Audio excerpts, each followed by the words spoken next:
अस्सलाम वालेकुम व्यूवर्स, कैसे हैं आप? उम्मीद करती हूँ सब ठीक ठाक होंगे। अल्लाह ताला सबको अपने हिफ्ज़ व अमान में रखे, अपने घरों में खुश रहें, शाद आबाद रहें।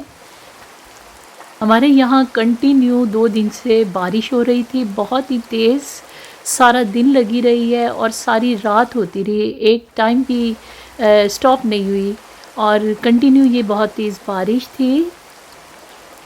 बारिश हो इतनी तेज़ तो दुआ करनी चाहिए कि अल्लाह ताला ये रहमत बनकर बरसे, कहीं भी ये ज़हमत का बाइस ना बने। जैसे हमारे मुल्क पाकिस्तान में इन्हीं बारिशों की वजह से बहुत जगहों पे बहुत ज़्यादा फ्लड आया और बहुत से लोगों का नुकसान हुआ। और अल्लाह का शुक्र है कि हमारे यहाँ फिर तीसरे दिन जब हम लोग सुबह उठे तो बहुत अच्छी सुबह थी, बारिश स्टॉप हो चुकी थी। यहाँ पर तो मैंने कभी अपनी रोड पर भी पानी जमा होते नहीं देखा। जितनी मर्ज़ी तेज़ बारिश हो पानी निकल जाता है, रोड साफ़ होती हैं, क्लियर होती हैं। अगले दिन ये सुबह सैटरडे की सुबह थी, बहुत अच्छा मौसम था, बादल थे, हवा भी चल रही थी, लेकिन बारिश नहीं थी।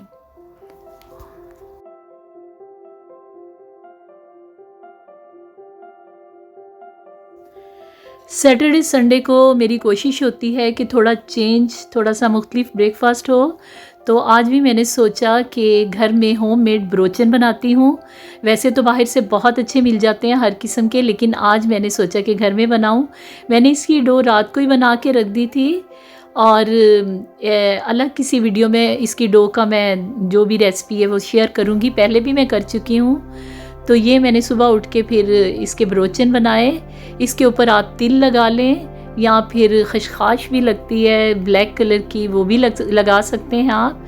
मैंने इसके ऊपर तिल लगाए थे और थोड़ा सा हल्का सा ब्रश किया था दूध का, मिल्क का, और थोड़ी ही देर में तकरीबन 10 मिनट में शायद ये ब्रोचन तैयार हो गए थे। आपको बाकोफन को फुल हीट पे गरम करना है 180 डिग्री पे और उसके बाद उसको 10 मिनट अंदर देंगे तो ये बहुत अच्छे खस्ता से ब्रोचन, ये देखिए बड़े ही मज़े के तैयार हो गए थे।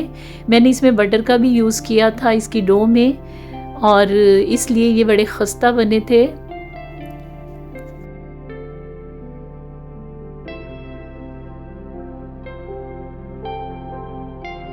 आप इसके अंदर चीज़ का इस्तेमाल करें, सॉसेज का करें, बटर, जैम जो आप लगाना चाहते हैं लगा के करें। वैसे मैंने बताया कि बाहर से हर किस्म के मिल जाते हैं, लेकिन जो घर में बनाए जाते हैं उसकी अलग खुशी होती है और आप बड़े सेटिस्फाइड होते हैं और आपको फ़ख्र भी महसूस होता है कि आपने होममेड ऐसी चीज़ें घर में बना ली हैं।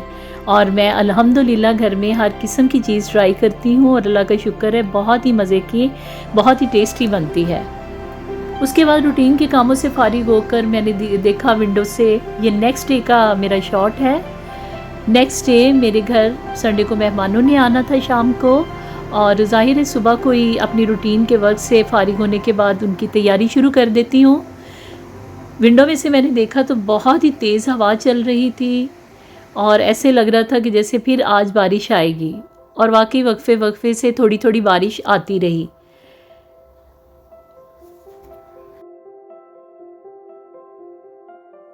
शाम को मेरी एक दोस्त आ रही थी जो उम्रा करके आए थे, जो लास्ट वीडियो में जिनके लाए हुए गिफ्ट भी मैंने शेयर किए थे।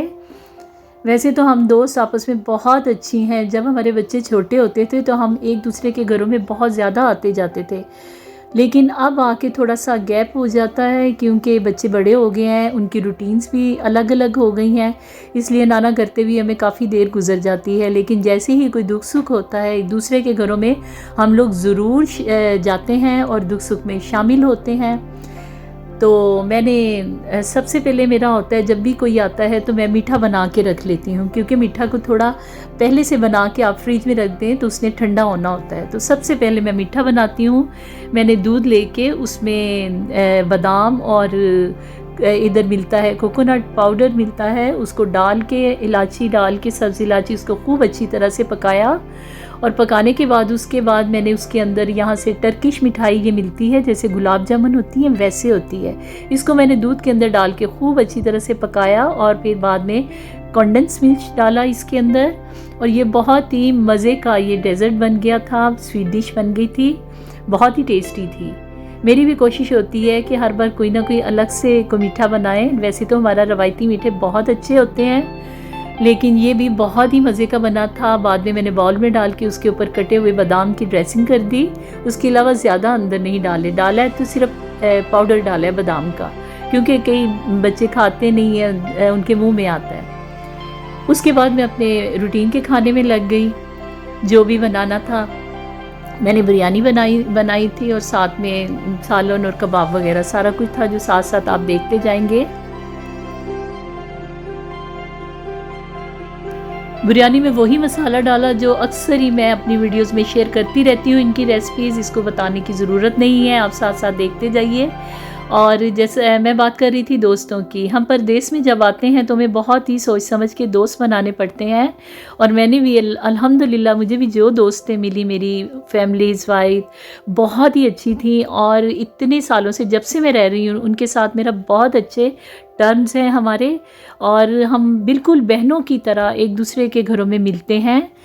और यही कहते हैं ना कि परदेश में अगर अच्छे दोस्त मिल जाएं तो ये भी नेमत से कम नहीं होते।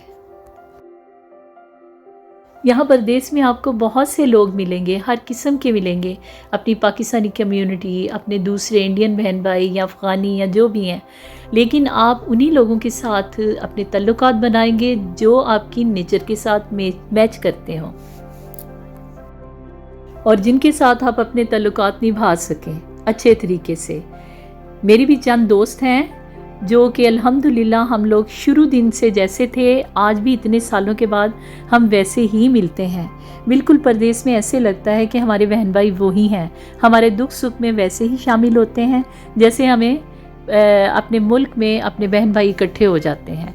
इसलिए हमें यहाँ अपने बहन भाइयों की इतनी कमी महसूस नहीं होती, क्योंकि यही फैमिलीज़ हमारे अपने बन जाते हैं।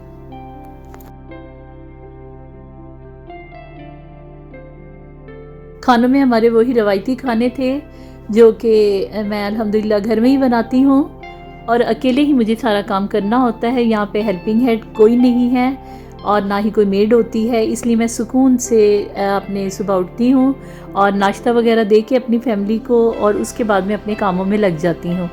मैं समझती हूँ कि अकेले इंसान जब काम करता है तो बहुत ही सुकून से हो जाता है, बनिस्बत इसकी कि 2-4 लोग साथ लग जाएं, वो काम फिर ज़्यादा मुझे लगता है कि बढ़ जाता है। पाकिस्तान में ऐसा होता था कि 2-4 बंदे किचन में चले जाते थे और वो काम कम और बातें ज़्यादा होती थी। और मुझे इसलिए इतने सालों से ना अकेले ही काम करने की आदत है और मैं अकेले ही करती हूँ और बहुत अच्छा मैनेज कर लेती हूँ। मेरा खाना भी रेडी हो जाता है मेहमानों के आने से पहले, और मेरी घर की सेटिंग भी हो जाती है, मेरी टेबल की सेटिंग, हर चीज़ जो कि मैं करना चाहती हूँ अपने तरीके से वो मैं सुकून से कर लेती हूँ।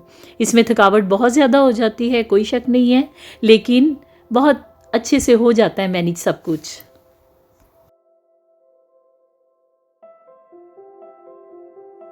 रबीउल अव्वल का महीना जा रहा है और इन्हीं दिनों में ईद मिलादुन नबी भी गुजरी है, और पाकिस्तान में घर घर में मिलाद होते हैं और ऐसे ही खाने बनते हैं, बांटे भी जाते हैं। और हमारे घरों में भी अचानक मेहमान आ जाएं या फिर ऐसे मौक़ों पर मिलजुल के बैठ के खाना खा लें। असल चीज़ है दुआ करनी सबके लिए। इस महीने बाबरकत महीने के सदके अल्लाह ताला सबके घरों में खैर आफियत रखे, सब बीमारों को शिफा दे। और जितने भी पाकिस्तान में इस वक्त सैलाब की वजह से बहुत ही मुश्किल में गुजरे हैं लोग, अल्लाह ताला उन पे अपना रहम फरमाए, सबके लिए आसानियाँ पैदा करे और सबके घरों में, सबके दस्तरखानों में अल्लाह ताला बरकत डाले। जितने भी लोग बेरोज़गार हैं अल्लाह ताला उनको रोज़गार अता फरमाए, और जो परेशान हाल हैं अल्लाह ताला उन सब की परेशानियाँ दूर फरमाए। आमीन सुम आमीन। मैं अपनी 5 वक्त नमाज में सबके लिए ऐसे ही दुआ करती हूँ, और दुआएं बहुत बड़ा तोहफ़ा हैं जो एक दूसरे के लिए करनी चाहिए। जितने भी मेरे बहन भाई हैं जो मेरी वीडियोस को देखते हैं, लाइक करते हैं, और जितने भी नए आते हैं सब्सक्राइब करते हैं और कमेंट करते हैं, उन सब का बहुत बहुत शुक्रिया। मेरी वीडियोस को ऐसे ही देखते रहिएगा और दुआओं में याद रखिएगा। इंशाल्लाह नेक्स्ट व्लॉग में मिलेंगे। अल्लाह हाफिज़।